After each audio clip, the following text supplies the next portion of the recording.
نواں زبور۔ عدل و انصاف کے لیے خدا کی شکر گزاری۔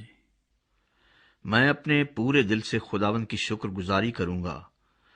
میں تیرے سب عجیب کاموں کا بیان کروں گا۔ میں تجھ میں خوشی مناؤں گا اور مسرور ہوں گا۔ اے حق تعالی، میں تیری ستائش کروں گا۔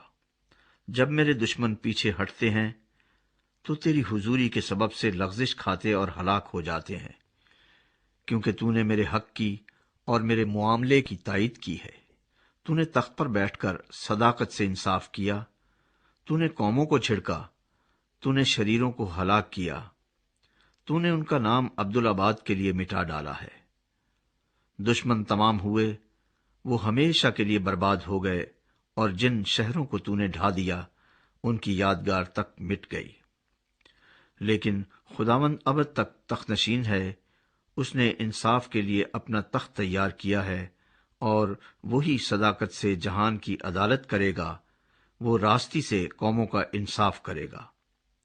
خداوند مظلوموں کے لیے اونچا برج ہوگا، مصیبت کے ایام میں اونچا برج، اور وہ جو تیرا نام جانتے ہیں تجھ پر توکل کریں گے، کیونکہ اے خداوند تو نے اپنے طالبوں کو ترک نہیں کیا ہے۔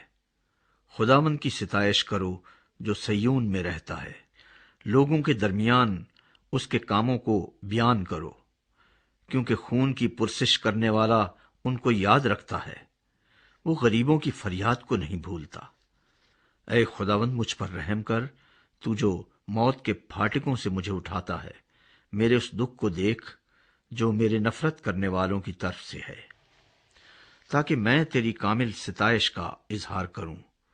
سیون کی بیٹی کے پھاٹکوں پر میں تیری نجات سے شادمان ہوں گا۔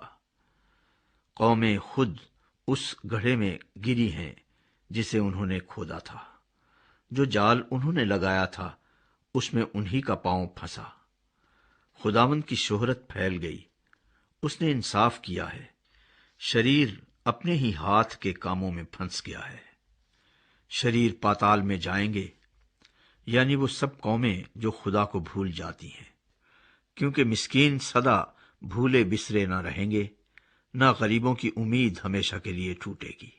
اٹھ اے خداوند، انسان غالب نہ ہونے پائے، قوموں کی عدالت تیرے حضور ہو۔ اے خداوند ان کو خوف دلا، قومیں اپنے آپ کو بشر ہی جانے۔